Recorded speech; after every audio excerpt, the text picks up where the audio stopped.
A ver, ¿y si la filosofía, en vez de imaginárnosla en una biblioteca llena de polvo, estuviera en un escenario, con sus chistes, sus insultos y verdades de las que duelen? Pues hoy vamos a analizar la figura de un pensador que, literalmente, rompió todas las reglas. Esta es la gran pregunta que define la vida de Bion de Borístenes. O sea, ¿es posible nacer siendo hijo de un esclavo y una prostituta y acabar siendo la voz más escuchada en las plazas de toda Grecia? Su historia, desde luego, desafía todo lo que creemos saber sobre el destino. Porque Bion entendió algo que era totalmente revolucionario para la época. Para que la gente escuche la verdad, primero hay que conseguir que se rían. Él, ni más ni menos, convirtió la filosofía en un auténtico espectáculo. Bueno, vamos a meternos de lleno en esto. Muchísimo antes de que existieran los monólogos de comedia o la crítica en redes sociales, hubo un tipo que usó el humor como si fuera un bisturí, para diseccionar la sociedad. Y lo hizo, ojo, hace más de 2000 años. Pero claro, para entender su estilo tan agresivo, tan directo, primero hay que entender de dónde venía. Bion no es que viniera de una cuna de oro, venía de lo más bajo que se podía estar en la sociedad. Esta cronología es que es increíble. Pensemos un segundo en el viaje. Su familia entera es vendida como esclava. Luego a él lo compra un retórico que lo educa. Y de repente, ¡tas!, hereda una fortuna y consigue su libertad. Con ese dinero fresco se va a Atenas y se dedica a estudiar en todas las escuelas filosóficas, pero tomando solo lo que le sirve de cada una. No es de extrañar que su filosofía estuviera forjada en la pura resiliencia y en una desconfianza total hacia las estructuras de poder. Claro. Al llegar a Atenas, Bion se encontró con un problema. La filosofía de los grandes maestros era súper abstracta, elitista y, vamos a ser sinceros, un aburrimiento para el ciudadano de a pie. Su solución fue radical. Y este contraste visual lo dice todo, ¿verdad? A la izquierda, la filosofía de los académicos, encerrada, para unos pocos. A la derecha, lo que Bion creó, filosofía en la plaza, para el pueblo.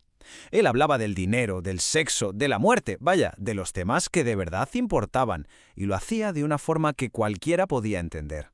Y esta fue su gran invención, la diatriba. Esto no era un sermón, no, era un puñetazo verbal. Usaba un lenguaje muy teatral, se vestía de forma llamativa y desde luego no tenía ningún miedo de atacar personalmente a quien fuera. Era filosofía de guerrilla, pura y dura. Y esta frase ilustra su método a la perfección. La verdad puede ser amarga, claro, difícil de tragar. El humor, para Bion, era esa miel que ayudaba a que la medicina hiciera efecto. No era entretenimiento vacío, para nada, era una estrategia terapéutica. Venga, pasemos a ver cómo se ve esto en la práctica. Bion no perdonaba a nadie, pero su objetivo favorito eran los hipócritas, vamos, todos aquellos que fingían ser algo que no eran. Su primer gran blanco fueron los ricos. Él, que había conocido la pobreza más extrema que uno se pueda imaginar, no podía soportar ver esa eterna insatisfacción de los que lo tenían todo. Su perspectiva era única, y por eso mismo especialmente afilaba una comparación simple, vulgar y absolutamente demoledora.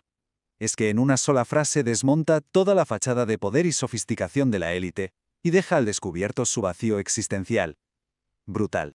Su segundo gran objetivo fue la religión organizada de su tiempo. Como seguidor de Teodoro el Ateo, Bion era un racionalista de los pies a la cabeza y no soportaba lo que él consideraba un fraude. Para él, esta idea de una especie de transacción con lo divino era absurda.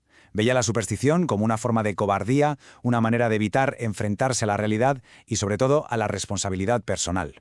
Pero ojo, Bion no era solo un crítico. Su vida y su obra nos dejaron una filosofía personal muy potente, centrada en una idea clave, la adaptabilidad.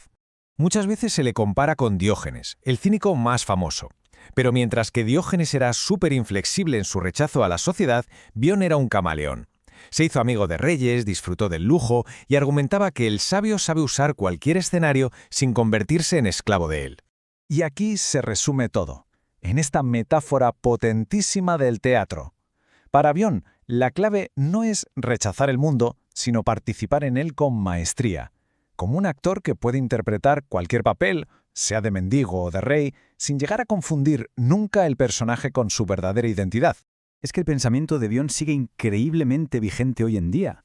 El edutainment, los creadores de contenido que usan la comedia para criticar la realidad, incluso la idea de transformar el trauma en una herramienta, todo eso, en el fondo, tiene su origen en este predicador callejero. Al final, este es su gran legado. Sacó la filosofía a la calle, la hizo accesible, relevante, vibrante.